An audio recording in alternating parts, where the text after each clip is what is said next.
Welcome back to the channel. We're adventurously unprepared cruising. Today we're going to continue with our Galapagos series and talk about packing. Man, I wish I had known more before I went there. So we're going to tell you what we brought, what we wish we had brought, what we brought and didn't use, what we brought and loved, so that when you check off this bucket list trip, you will be prepared. So sit down, relax, and we'll go over some of our favorite things. Something that I brought that I was very glad I brought actually had nothing specific to being on the boat on this cruise, but it's something that I don't know that a lot of people use, but I have found very valuable, particularly for international travel. I wear this specific kind of pant. It's from Clothing Arts. If you Google pickpocket proof pants, they're probably one of the first hits you'll get on Google. And what makes it unique is almost all their pockets both zipper and snap or have a button, so it's much harder for someone to steal a wallet, a passport, some other important item while you're traveling. So like a boarding pass. Yeah, boarding pass, passports. What I find myself doing on any of these trips is I just always put the passports in the same pocket. I always have the wallet in the same pocket. So periodically I just kind of like double check the pockets, is it still there? Is it still there?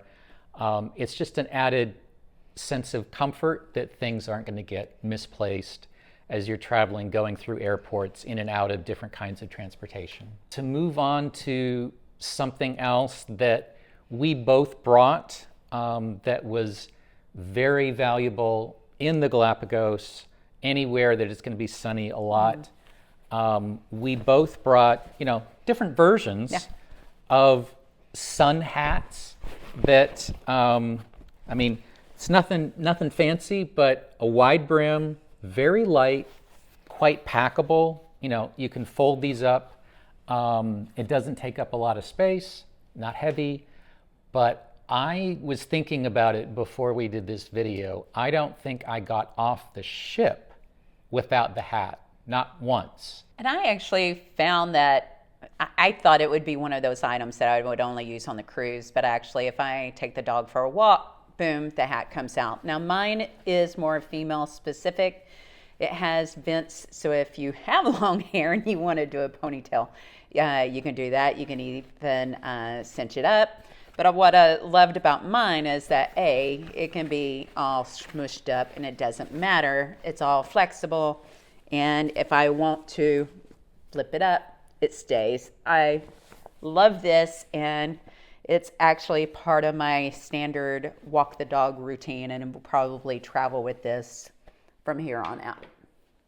Moving on to some other things that I was glad I brought and that were used every day is a pair of lightweight sun pants and a lightweight long-sleeved sun shirt. It is obviously going to be hot, or at least warm in the Galapagos whenever you go. So long pants, long sleeve shirt seems counterintuitive, but it was recommended by the company we went with. Obviously, if you're wearing long pants, if you're wearing a long sleeve shirt, a light one, you're putting on a lot less sunscreen. And of course, the hat that we highly recommend takes care of certainly the top half of your face where you'd probably apply sunscreen anyway. What we might have brought too much of, or I brought too much of, I got 2 pair of these. I think I had 2 or 3 sun shirts. I would say you definitely can get by with 1 light pair of long pants. And I think I probably did appreciate having a couple of these, but certainly I would say 2 is plenty.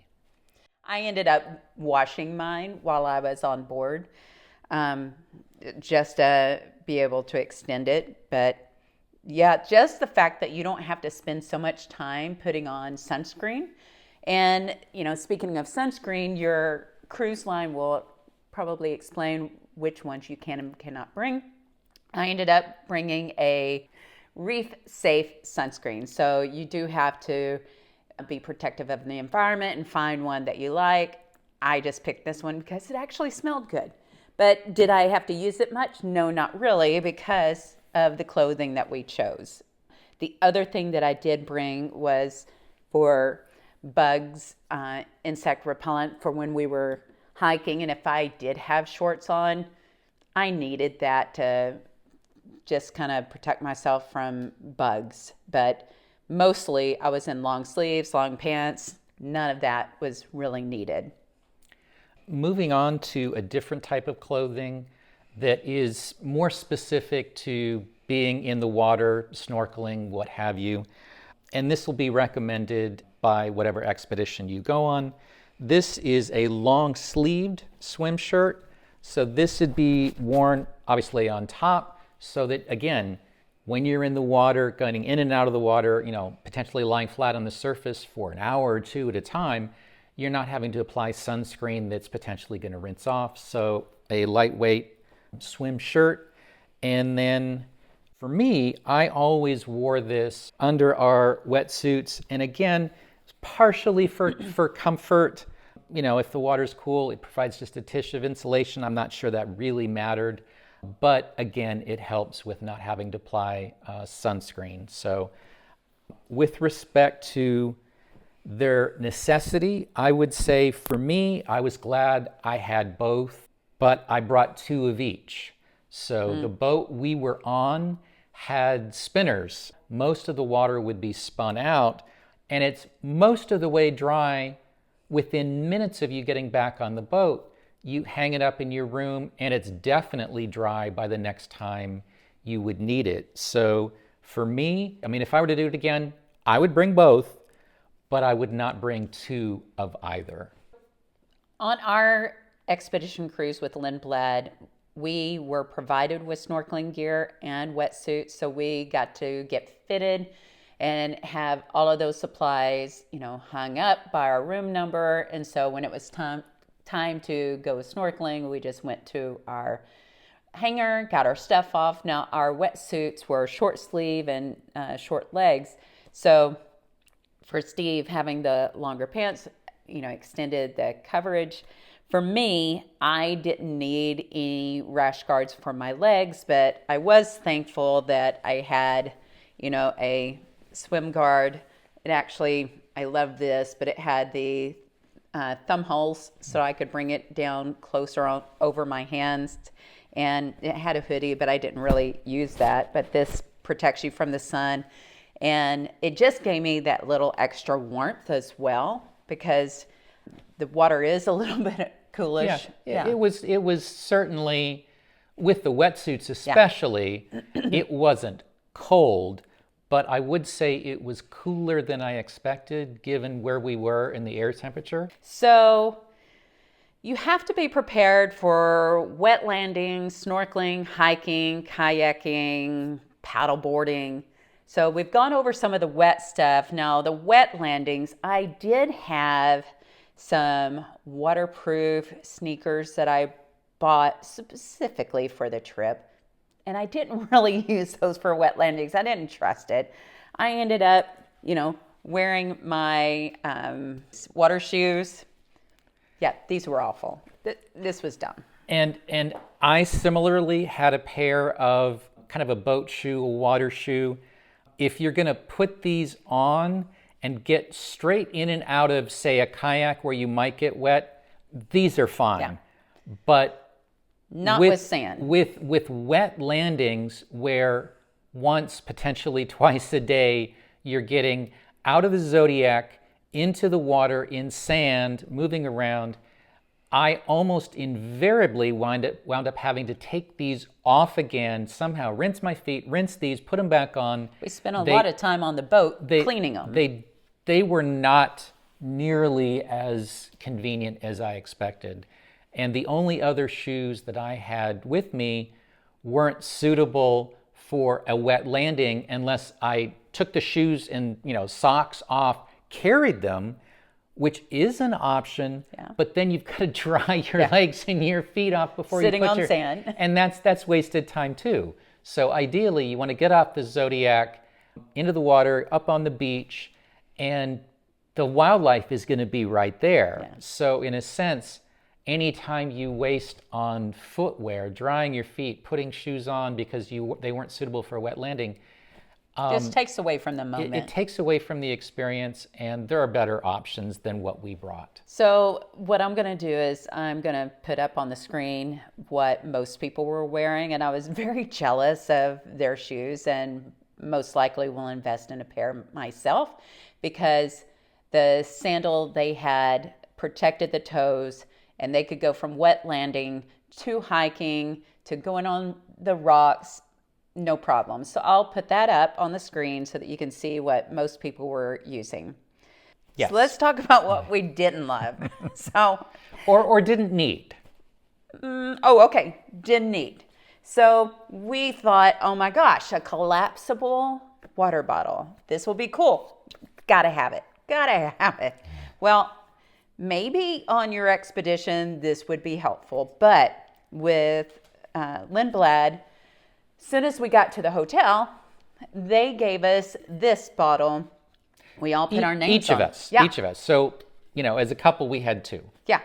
So we all wrote our names on them, and these were our bottles for the week because they care about the environment. They had, water for us on the ship to be able to fill it up with, for me, iced water. So this has never been used. And I love this bottle. It kept things nice and cold. So this was actually unexpected, loved it, and was so happy to have that. The other thing I thought I needed, didn't use it at all. I thought, oh my gosh, we're going to be on Zodiacs. I'm going to need to protect my phone. Maybe I'll go snorkeling with my cell phone. Yeah, I'm not. With Lindblad, they have professional photographers, videographers. They're underwater taking videos of things you're getting to see. So you get to be in the moment and just enjoy the snorkeling and know that at the end of the week, you're going to get a video from the cruise line of all of those key moments and animals you got to see. So never used this. And I had two of them. Binoculars? So I did have a nice pair of binoculars. You would think Galapagos, you need binoculars. I don't think I took them anywhere. So they just stayed in the cabin because with Lindblad, they had binoculars if you wanted to check them out and use them. But in the Galapagos, everything was so close to you. I didn't need to look far off at the animals. So I actually just focused on using my camera to do documentation, do videoing, and I didn't need this. Now, do I recommend it still? Potentially, maybe a lighter pair so that's not so much to carry, but everything was so close and intimate, I didn't need that at all. Now, the other thing that we had, which I usually pack because I saw somewhere on a YouTube, like, oh, these little collapsible bags that you can just pack up really small and, you got a day backpack. And actually, we weren't the only ones with this exact backpack. So at first, we're like, okay, great. We're going to, throw in our bottles into here. And guess what? This metal bottle, because there's no structure to it whatsoever, this bottle kept falling out. And so before we knew it, I was using my real backpack on the landings, and we ditched this. So for many people, having a little bit of a structured day pack to be able to put your water in, maybe some sunscreen, there are going to be those that are going to have their camera equipment. So you're going to have people who are going to have different types of needs. We only needed like a day pack. I never had a fear of falling into the water when I was getting off a Zodiac. Could I have? Sure, there could have been a wave hit me, but some people had those bags to keep all of their camera equipment dry as we're being transported to the islands. But for me, a non-structured backpack, I probably wouldn't use again. One thing I did learn from other passengers, I actually didn't use this there, but passengers on board did kind of turn me on to the universal adapters. I didn't need this on our boat, But it is kind of nice to have all of these additional plugs to just be able to plug different things in. But we just took our regular cables. Yeah, we didn't need it, but it's still a handy thing to have unless your particular provider, expedition provider says the hotel we've picked and the boat, no concerns, then you potentially wouldn't need it. But still a nice to have if you're not 100% certain. Yeah, and we did overpack overall. I brought 2 of a lot of things that I could have gotten away with 1 because I wasn't sure. I brought, for instance, more exercise clothes than I wound up using simply because we were so active during the day. I didn't have a lot of extra energy to work out, but obviously that's a case-by-case thing for different people, what activities they'll be participating in over and above, those activities provided by the expedition, be it workout clothes or if you want to dress nicer for dinner, something like that. And each expedition should be providing a list of what to bring. And when we saw how we packed versus everybody else, I think it was obvious that we were maximalist packers. We had a huge rolling bag that was like extra space, throw stuff in there and we're rolling it around. That probably would have been dangerous. One of the other couples lost their luggage. It didn't show up in time and they actually had to go out and replace. Well, if our one luggage that was so big didn't show up, we would have been in a world of hurt. That would have been a lot to replace in one sitting. I think no question we could have gotten by on substantially less, but the few items that we've shown here were probably the most important. Be sure you have a pair of shoes, as Cindy referred to, that are going to be suitable for multiple uses, including wet landings. Whatever clothes you feel are going to protect you in the water, some lightweight clothes to protect you from the sun, to be comfortable for basically anything when you're not going to be going in the water. And a last thought about the clothing and footwear. This could vary by the particular expedition company you're using, but with Lindblad, although there was definitely walking across rock, there was hiking, they weren't that far. So nobody needs to bring hiking boots. No one needs to bring hiking poles. Hiking poles. The walking across rock, to see wildlife, it wasn't that far. The hikes were a mile and a half, maybe to get to a viewpoint and back again. So no need for a dedicated hiking boot, hiking shoe. Something that's going to be comfortable and versatile is going to do you just fine. And our cruise line actually had walking sticks that we could utilize. And so that was nice to be able to have that. Especially there were some landings where we went from the Zodiac to rocks that were a little bit slippery. But even that, they did their best. They would lay down towels and everything. And they really did go above and beyond to make sure that we were physically safe in getting transported to and from some of the locations. We hope you found this video helpful. If you like cruising information, hit that like and subscribe. Let us know in the comments, what did you bring on a trip that you wish you hadn't have? Stick around. We have a lot more tips and tricks on the Galapagos coming up in this series. Thank you. Bye.